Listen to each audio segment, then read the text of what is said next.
Harvard professor called it impossible. Then a 12-year-old girl raised her hand, and everyone shocked. The auditorium at Harvard was one of those places that seemed to carry its own gravity. Every corner of the vast hall gleamed with polished wood, every seat filled with eager faces, every whisper fading quickly into silence as though the room itself demanded respect. The chandeliers hanging above cast a golden glow over the audience, and the banners of crimson red with the Harvard insignia swayed gently in the faint air of the vents. On this day, it wasn't just another lecture. It was an event people had waited weeks for, a lecture by the legendary Professor Richard Hayes, a man whose name was synonymous with brilliance, intellect, and authority. Students had lined up outside the hall since early morning, clutching notebooks and pens, desperate to witness history in the making. Some were graduate students hoping to quote his words in their research papers. Others were visitors who wanted the experience of listening to a man whose opinions often made headlines. And then there were the professors themselves, respected scholars who had come not to argue but to listen. The air felt heavy with anticipation, like the moment before the curtain rises in a grand theater. Professor Hayes walked onto the stage with a kind of authority that made people straighten in their chairs. He wasn't tall, but the aura around him made him seem larger than life. His silver hair reflected the light, his sharp spectacles framed a pair of eyes that had seen decades of research, and his presence carried a weight no one dared question. The room quieted instantly, and the murmurs died away as his footsteps echoed against the wooden floor. He began with a smile, his voice deep and measured. "Ladies and gentlemen, welcome. Today, we speak of limits, of the boundaries of the human mind and the barriers of possibility." His words rolled off his tongue like carved stone, each sentence deliberate, each pause dramatic. People leaned forward in their seats, pens already scratching across paper, eager to catch every phrase. As he spoke, he filled the giant screen behind him with equations that looked like hieroglyphs to anyone outside his field. Numbers stretched endlessly, symbols intertwined, and graphs reached peaks that fell short of solutions. He spoke of theories that had defeated the brightest minds, of scientific riddles that had been wrestled with for centuries without victory. And then, with a subtle raise of his hand, he concluded, "There are truths that must be accepted. Some things in life are impossible."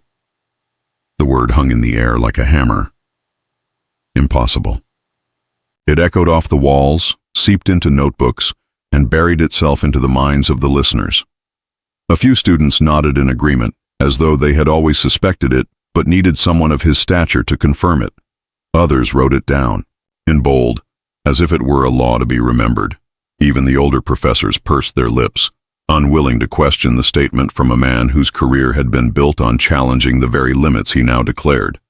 Yet, in the far corner of the grand hall, almost hidden behind the towering shoulders of older students, sat a little girl. Her feet barely reached the floor, her hands folded in her lap, her wide eyes fixed on the man speaking at the podium. She was only 12 years old, and she wasn't supposed to be there at all. She had come quietly, tagging along with her elder sister, who was a student. Nobody noticed her in the crowd. Why would they? She was just a child in a sea of scholars. But her heart beat differently as she listened. She heard the word impossible, and instead of nodding like the others, her small fingers curled tightly around the edge of her chair. The word struck her like a challenge. Children have a way of hearing things adults no longer do, of noticing. Cracks in the walls grown-ups have stopped questioning. To her, the professor's voice wasn't final. It was a door that had been slammed shut, daring someone to knock again. Her sister leaned over and whispered, "Stay quiet. This is important." But the girl barely heard her. She was lost in thought, her mind alive with questions. If someone so brilliant could say something was impossible, did that make it true? Or was it possible that even geniuses sometimes forgot the power of trying? Her mother's words came rushing back to her like a melody she had always carried. Nothing is impossible until you stop trying. While the hall absorbed the professor's certainty, the little girl's heart whispered something else. What if he's wrong? The professor's Lecture moved with the steady rhythm of authority. Each new slide he revealed was a testament to complexity, equations crawling across the screen like tangled vines, theories stacked upon theories, and diagrams that seemed more like labyrinths than explanations. The hall listened with hushed reverence. He was not just speaking facts, he was declaring boundaries of the human mind, walls no one could climb.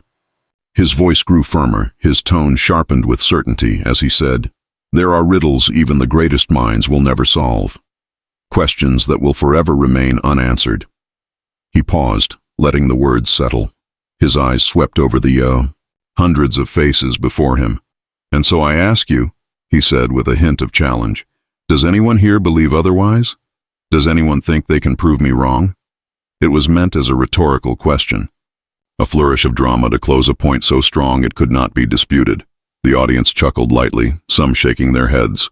A few students scribbled down the professor's question as if it were another quote for their notes, something they could reflect on later. Nobody dared lift a hand. Nobody, except one. In the far corner, almost invisible to the great hall, a small hand rose timidly. It wasn't quick or confident. It trembled as though unsure of whether it belonged there at all. For a moment, no one noticed. The professor began to turn toward his notes again, until the movement caught his eye. He squinted through his glasses, his lips curled into a faint smile, more of amusement than curiosity. "Yes, you, young lady," he said, his voice carrying across the room. Heads turned, whispers rippled through the hall as everyone followed his gaze. And then they saw her, the tiny figure of a girl who could not have been older than 12. Gasps and laughter rose softly. A few students exchanged glances, clearly thinking she must be lost. Others smirked, expecting a childish remark that would soon be brushed aside. But the girl, though trembling inside, did not lower her hand. Her sister at her side tugged gently at her sleeve, whispering urgently, "Don't. Sit down." But the girl's wide eyes were locked on the professor, and she slowly stood up. Her voice was small at first, quivering in the silence. "Sir, my mother always told me, nothing is impossible until you stop trying." The hall stilled. A few eyebrows raised. A few chuckles faded into silence. The professor arched an eyebrow, amused but intrigued. "Go on," he said, folding his arms, inviting her words. The girl swallowed hard, her hands clutched tightly together. But once she began, her voice grew steadier, carried not by knowledge of equations, but by something deeper: belief. "If you say something is impossible, doesn't that mean you've already given up before trying every way? Maybe you can't solve it. Maybe I can't solve it today, but someday someone will. And when they do, they'll prove that it wasn't impossible. Just waiting." The audience shifted uneasily in their seats. The confidence in her tone, so pure and unpolished, struck a chord. These were scholars and researchers, people who spent years chasing answers, yet here was a child reminding them of the one thing their calculations sometimes forgot: hope. She lifted her chin, her eyes shining with quiet determination. When we say impossible, we stop looking. We stop believing. But if we keep believing, maybe the answer will come. Not now, but someday. Isn't that how every discovery was made? By someone who refused to believe it couldn't be done? The professor's lips parted slightly, but no words came out. He stared at her as though trying to measure the weight of what had just been spoken. Around the hall, silence stretched. Students no longer smirked or whispered. Professors leaned forward in their seats, captivated. Even her sister, who had tried to pull her down, now sat frozen, eyes wide with disbelief. For a long moment, the girl stood there alone, her small figure against the vastness of the hall, her words echoing louder than the professor's slides. She did not speak with the language of science, but with the language of truth that could not be calculated, only felt. And in that moment, a child's voice carried more power than the authority of years, degrees, and accolades. The silence in the room was no longer disbelief. It was awe. For the first time in his long career, Professor Richard Hayes did not know what to say. The silence after the little girl's words was unlike anything he had experienced. It wasn't the silence of agreement or disinterest. It was the kind that comes when truth has landed so deeply it leaves no room for argument. He removed his glasses slowly, as if trying to buy himself time, and looked at her with eyes that no longer carried amusement. What he saw was not a child interrupting his lecture, but a spark, a kind of courage that reminded him of something he had forgotten long ago. His hand trembled ever so slightly as he placed the glasses on the podium. A faint laugh escaped his lips, not mocking but humbled. Perhaps.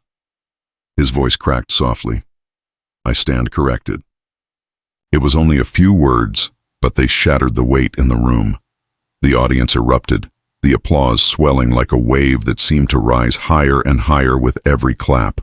Students who moments earlier had chuckled at her audacity now clapped, with tears in their eyes.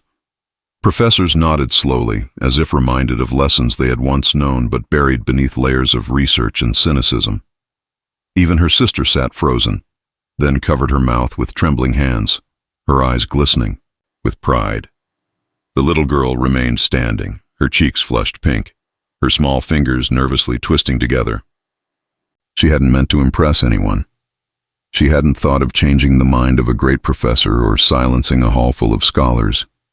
She had only spoken what her heart believed.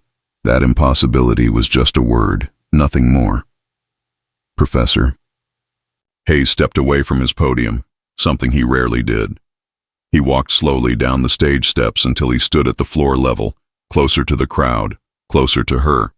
For a moment, the applause softened into silence again. He looked at the girl as though she were not a child but a teacher, one who had reminded him of the very essence of discovery. With a deep bow of his head, he whispered, "Thank you." The hall broke once more into thunderous applause, not for the man who had given the lecture, but for the girl who had dared to believe. Some clapped until their hands stung. Others wiped their eyes, embarrassed at their own tears. But all of them left that hall carrying something heavier than knowledge. They carried hope. The girl sat down again quietly, her sister hugging her, tightly, whispering, "I can't believe you just did that." She smiled shyly, unaware of how extraordinary her moment had been. To her, it wasn't about being brave or proving someone wrong. It was simply about holding on to the truth her mother had given her. That day, in one of the most respected halls of learning, the lesson didn't come from a world-renowned professor or his complex slides. It came from the voice of a child. And everyone who was there would never forget that sometimes the simplest words carry the deepest power. Impossible is only a word, until someone chooses to prove it wrong. In that Harvard hall, brilliance met innocence, and for once, innocence won. A professor with decades of wisdom was reminded that true discovery is born not from certainty but from belief. A little girl, with nothing but her mother's words and her courage, shifted the hearts of hundreds, and everyone who witnessed it carried home the same truth, that the greatest breakthroughs in life don't begin with knowledge, but with the refusal to accept impossible. If this story touched your heart, don't forget to like, comment, share, and subscribe for more inspiring stories.